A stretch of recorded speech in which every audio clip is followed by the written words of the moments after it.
Bueno, muchísimas gracias para empezar a los organizadores de estas jornadas por haber creído conveniente que yo pudiera estar hoy aquí a explicaros un poco el trabajo que desempeñamos desde el Servicio de Asuntos Sociales de la Universidad. He de comenzar, yo no sabía muy bien cómo comenzar, digo, bueno, ya verás, les voy a dar una definición de algo muy complejo para que digan, bueno, por lo menos este hombre ha dicho algo y hemos aprendido ya algo con él. Pero en realidad yo creo que lo mejor que puedo traer aquí es el trabajo que día a día hacemos por las personas con discapacidad en la universidad, desde el Servicio de Asuntos Sociales, con la Unidad de Atención a Personas con Discapacidad, que lleva ya casi 20 años de funcionamiento. Y después, en el turno de palabra, o sea, de participación, pues poder extendernos un poco en algunas dudas que puedan surgir de aquello que os vengo a contar.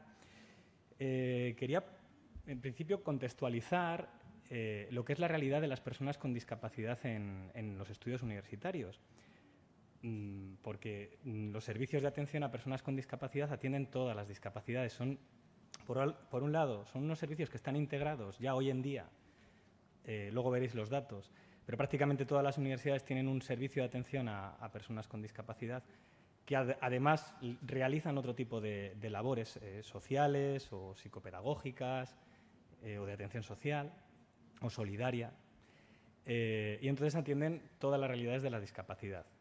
Con el paso del tiempo y con la experiencia, pues sí es verdad que nos especializamos o conocemos un poco más en detalle las necesidades y los recursos que necesita cada colectivo de discapacidad. Entonces, hoy, aunque venga a hablar de la discapacidad auditiva, tenéis que tener presente en la universidad hay alrededor de 200 personas matriculadas con certificado de discapacidad y cada una presenta necesidades y se necesitan unos recursos diferenciados. Entonces, quería eso. No sé si me dará tiempo a hablar de todo. En los minutos que tengo yo me estaría hablando todo lo que vosotros quisierais. Pero sí que quería eso, iniciar con unos datos que os voy a presentar, una fundamentación normativa que hace tantos años no teníamos y que ahora nos sirve de herramienta también para poder desempeñar nuestro trabajo.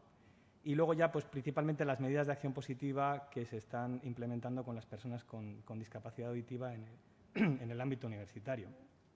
Y una diferenciación de lo que hay en otras universidades en el punto 4, no todas las universidades lo tienen, algunas tienen reglamentos generales, pero la Universidad de Valladolid sí optó en el año 2013 por aprobar en Consejo de Gobierno y publicado en el Boletín Oficial de la Comunidad Autónoma un plan de atención a personas con discapacidad, lo cual sirve un poco para establecer qué pautas se van a seguir y el reconocimiento de los derechos que la normativa así reconoce, ¿no?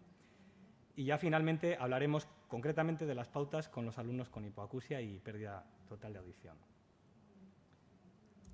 Entonces, simplemente porque tengáis una referencia, es que no sé si sabéis que en las universidades públicas y privadas de este país hay alrededor de 21.500, el curso pasado se censaron 21.577 estudiantes con certificado de discapacidad, y yo creo que es un número bastante considerable.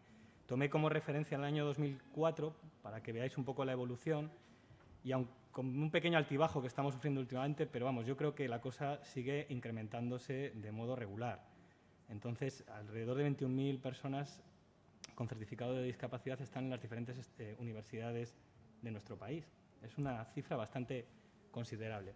Esa cifra anterior está sacada de una guía que edita la Fundación Universia, donde pregunta a los servicios de las universidades de España cuántos alumnos tienen censado. Entonces sí que hay una pequeña discrepancia con otro estudio que hicieron, que han hecho en 2 etapas. Es un estudio longitudinal. La primera recogida de datos fue en el año 2013, la segunda ha sido en el pasado, o sea, en diciembre y enero y febrero de 2015, y son datos referidos a los cursos 11-12 y 13-14. La discrepancia de cifras, ahí veis 17.702 alumnos matriculados, se debe a que respondieron a este estudio 59 universitarios, mientras que los 21.577 de antes responde a que 76 servicios universitarios ofrecen información. Entonces, es por eso, porque hay más servicios que informan a la guía que al estudio. Pero sí es verdad que las cifras más o menos son equiparables. Entonces, también es de destacar ese porcentaje de estudiantes, 7.297 que están en la UNED, bueno, principalmente en la UNED, en la modalidad de de estudios a distancia, que en determinadas discapacidades es comprensible porque bueno, pues su grado de discapacidad no les permite asistir a la universidad presencial, aunque nosotros en la Universidad de Valladolid tenemos casos de graves afectaciones y que desarrollan sus estudios pues, con adaptaciones académicas, claro.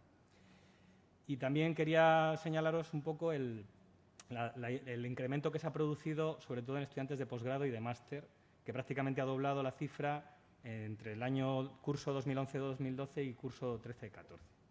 Entonces, bueno, son cifras que yo creo que merece la pena considerar porque estamos hablando de un colectivo bastante elevado de personas. Si diferenciamos por discapacidades, pues ahí podéis observar que es alrededor del 7,2% el de personas con discapacidad auditiva, de esos 17.702 que os mencionaba, lo que representa unos 1.275 alumnos. Sigo insistiendo que me parece una cifra pues, bastante relevante de estudiantes con hipoacusia o pérdida auditiva total en las universidades públicas y privadas españolas. Bueno, no obstante, no me parece, o sea, todavía no es una cifra equiparable a la de la población sin discapacidad. Luego veréis, pero alrededor del 7% de las personas con discapacidad pues, en estudios universitarios frente a aproximadamente el 20 o el 25 o el 30% de la población que no tiene discapacidad.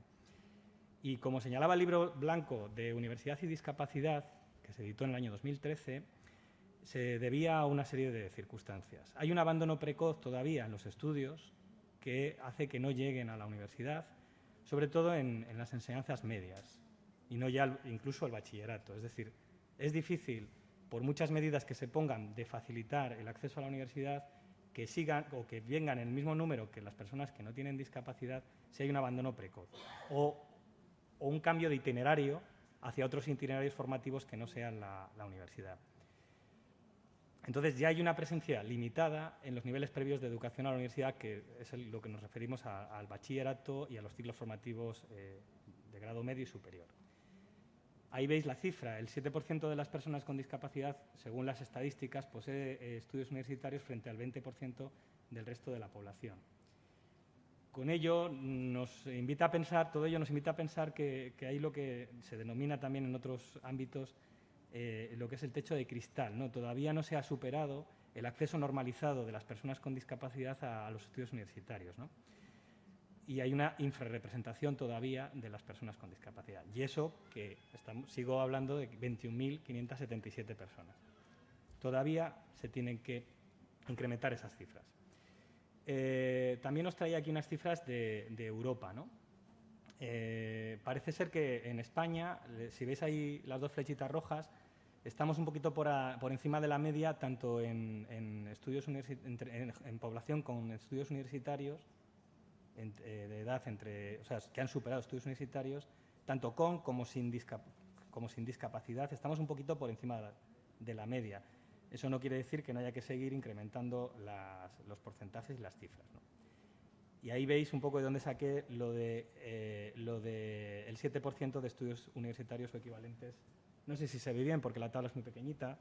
Había traído un puntero, pero se me ha olvidado. Pero bueno, veis que al final vienen las cifras comparadas entre población con discapacidad y población sin discapacidad.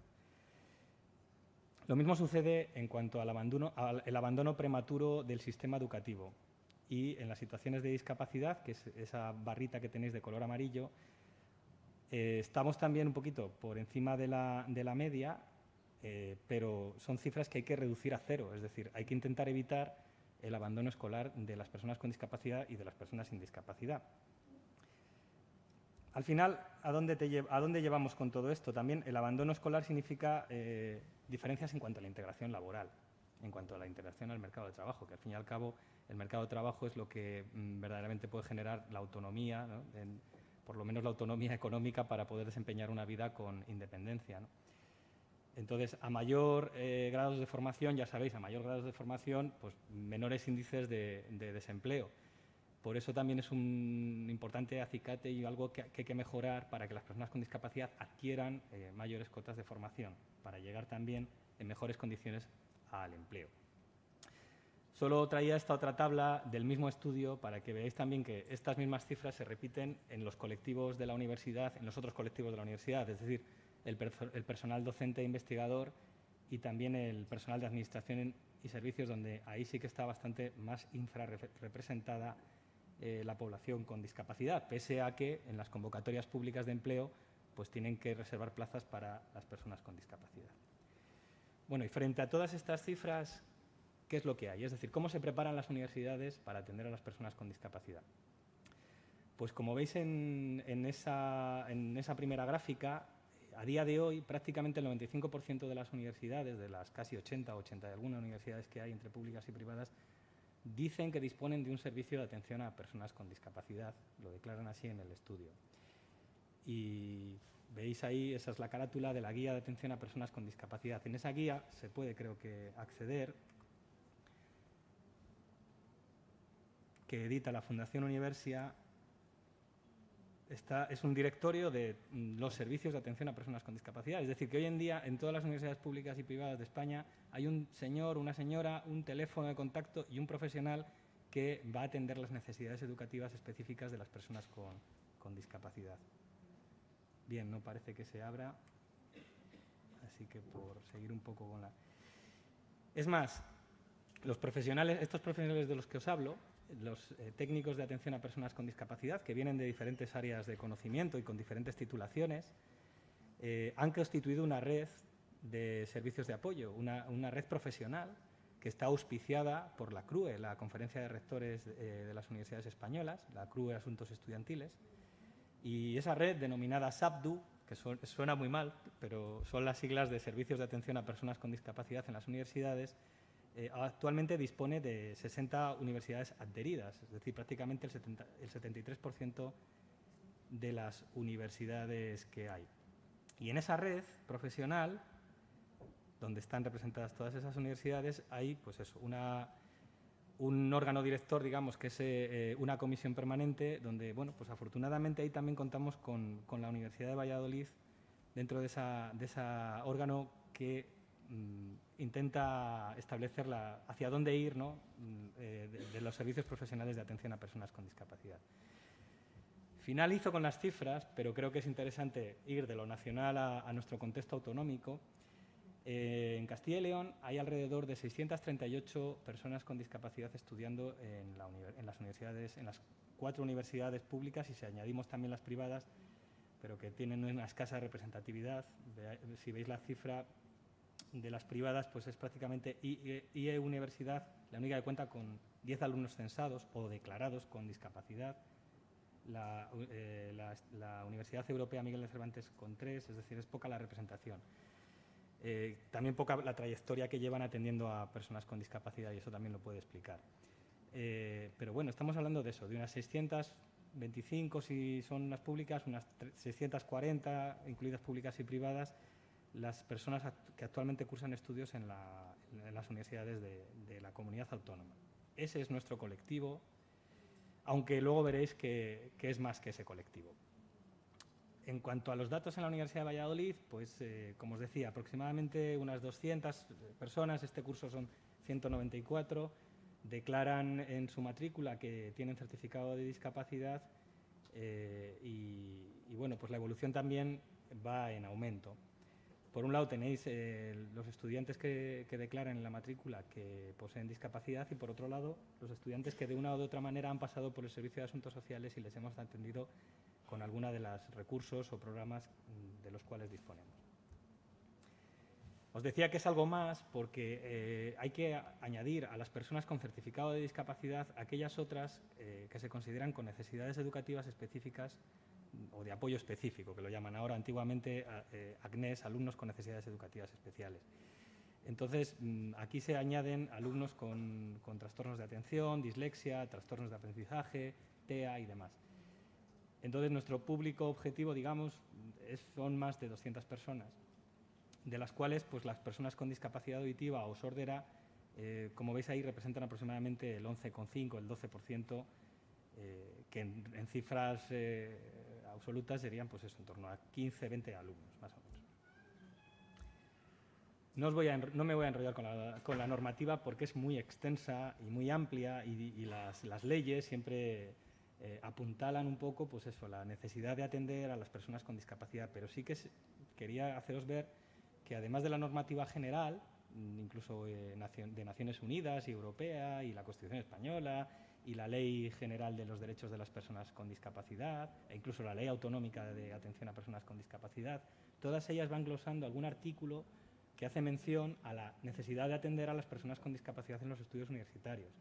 Pero en nuestro sistema legislativo universitario también incluso la LOMLOE, que es la Ley Orgánica de Modificación de la LOE, que se aprobó en el año 2007, ya incluía incluso una disposición adicional entera, la 24ª, que hablaba de la integración de los estudiantes con discapacidad en las universidades. Hombre, ahí se establecen principios generales, ¿no? Las universidades serán accesibles, las universidades dotarán de recursos para atender a las personas con discapacidad, tendrán un plan de atención, o sea, principios generales, que luego se concretaron un poquito más con el Real Decreto 1393 de 2007, que ordenó las enseñanzas universitarias actuales de grado, y que ya en diferentes artículos se explicitaba que teníamos las universidades que disponer de un servicio de atención a personas con discapacidad, un procedimiento de acogida y un procedimiento de atención a las necesidades educativas específicas. Eso se apuntaló aún más con el Estatuto del Estudiante Universitario, que también señaló pues las medidas de atención preferente también en las áreas de prácticas, y incluso en el Real Decreto de Prácticas Externas también viene incorporado la necesidad de una tutoría especializada, de la adaptación en textos alternativos si se requiere, de las adaptaciones académicas. Bien. Y finalmente, en nuestro contexto de la Universidad de Valladolid, aparte de que ya en el Estatuto de la Universidad de Valladolid se incorporó en el año 2003 medidas de los principios de igualdad de oportunidades hacia las personas con discapacidad, como os decía en la introducción, en el año 2013 se aprobó el reglamento que permite el plan de atención a personas con discapacidad, que luego brevemente os diré los ejes que contiene. Las medidas generales para las personas con discapacidad en la universidad, de acción positiva, pues, se inician mucho antes de que el alumno esté matriculado ya. Ya en las pruebas de acceso, los tribunales de pruebas de acceso tienen un procedimiento para adaptar las pruebas a las personas con discapacidad, con dotar de medios, de recursos, de adaptación en tiempos, de medios materiales, de accesibilidad.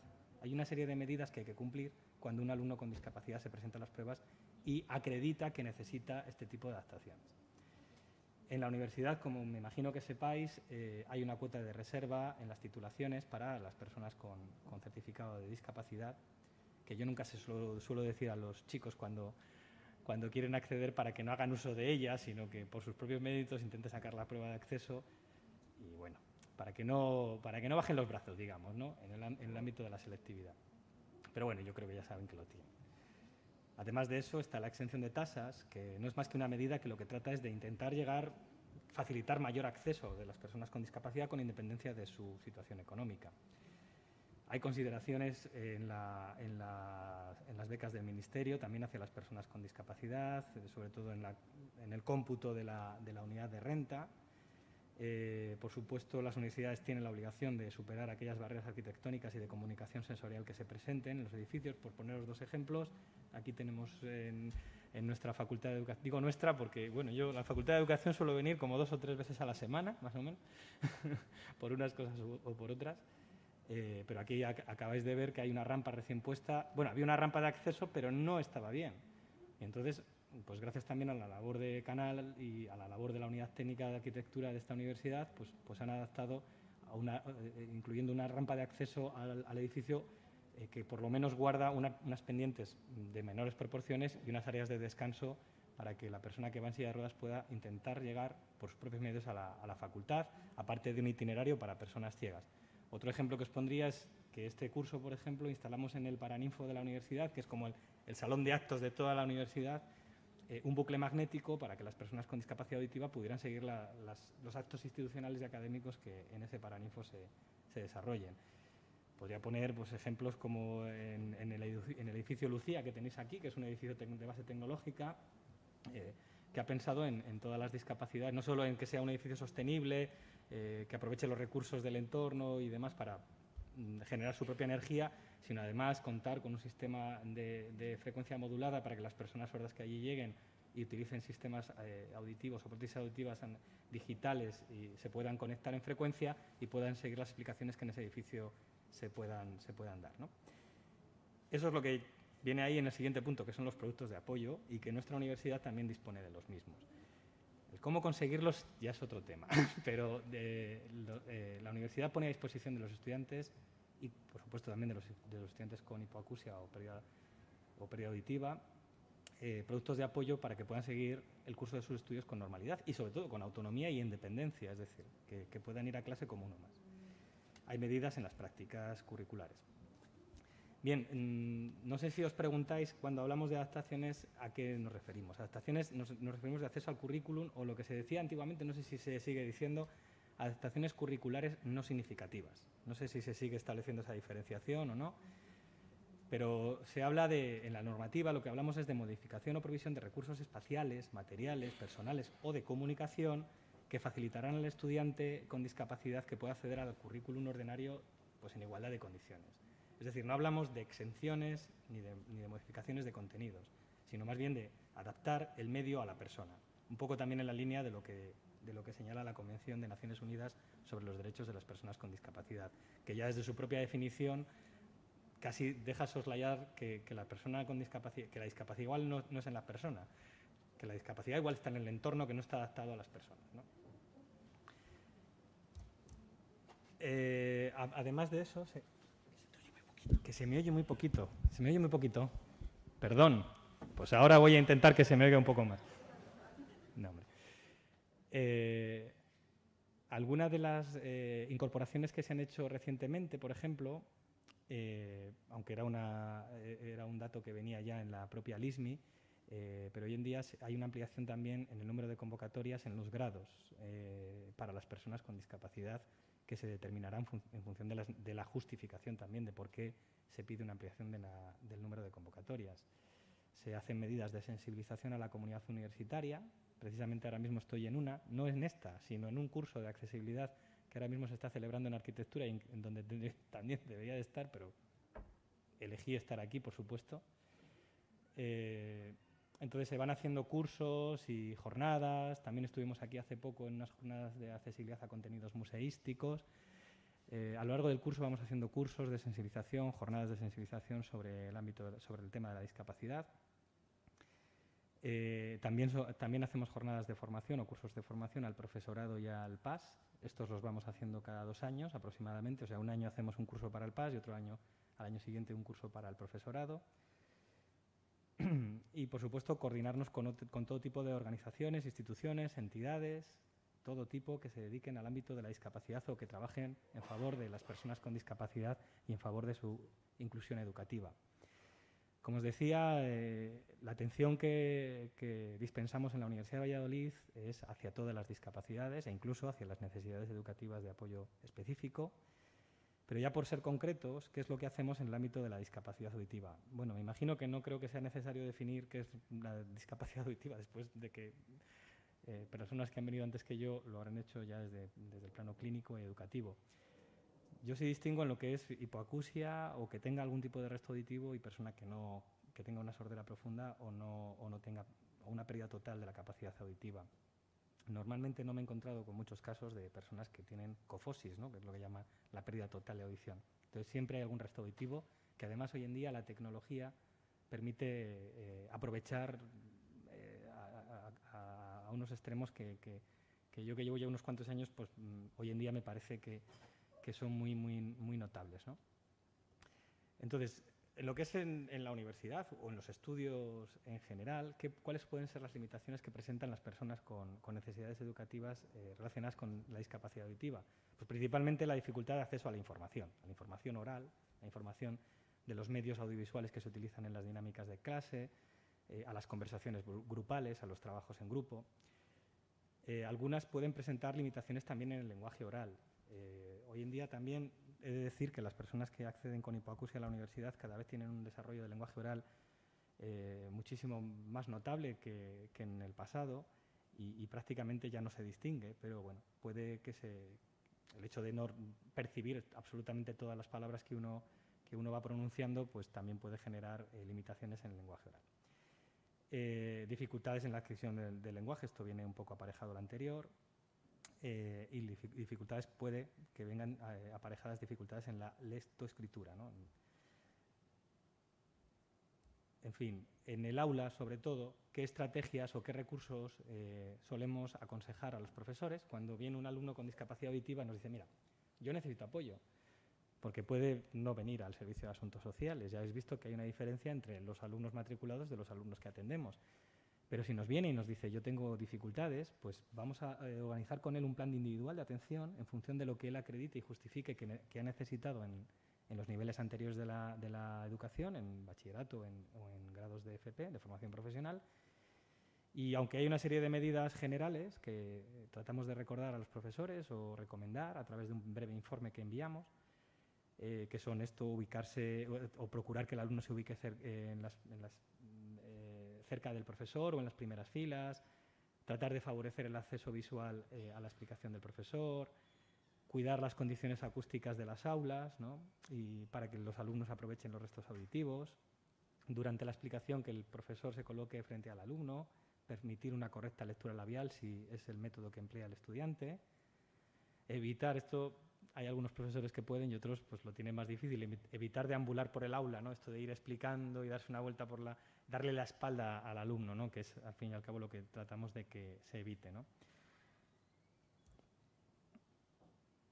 Evitar las explicaciones de espaldas al estudiante, como decía, moderar la velocidad de la exposición, intentar hablar despacio, vocalizando bien, evitar poner la mano en la boca o cualquier otro elemento que pues, disturbe la lectura labial de la persona con discapacidad auditiva. Tener especial cuidado en los turnos de intervención, porque a veces un estudiante que está de espaldas al otro estudiante está detrás. Normalmente si se ha colocado el alumno con hipoacusia delante, pues estará detrás. Pues a veces al intervenir en clase pues se pierde parte de lo que se ha dicho. Entonces, bueno, pues el profesor puede repetir un poco lo que se ha dicho. Bien, y sobre todo, hoy en día para nosotros fundamental son los productos de apoyo, centrados principalmente en las emisoras de frecuencia modulada o en otros aparatos. A veces nos enseñan aparatos, los estudiantes vienen ya con sus productos de apoyo, como puede ser el streaming, que también es un sistema para recoger y centralizar en el audífono la voz principal, que es la voz del profesor. Las emisoras de frecuencia modulada, algunas disponen de dos posiciones, digamos, una que es para escuchar el sonido ambiente y otra que es para escuchar al profesor directamente. Y claro, no me puedo olvidar de otro recurso, ¿no? Que es el intérprete de lengua de signos, que en el caso de haber un alumno con pérdida total de audición y utilización de este sistema para comunicarse, debería de estar en la universidad, ¿no?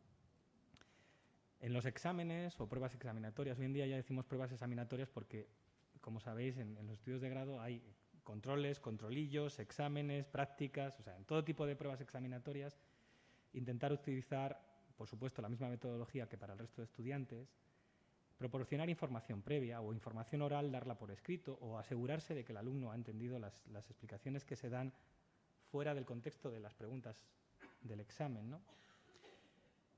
Y pues comunicar por escrito eso, todas las observaciones orales, intentar hacer preguntas que deben de estar claramente formuladas. Hay algunas personas con hipoacusia pues, que se pueden perder en enunciados de las preguntas hiperlargos, ¿no? Que al fin y al cabo se pueden reducir, se pueden sintetizar y dar la idea principal de lo que es la pregunta, de lo que se quiere preguntar, ¿no?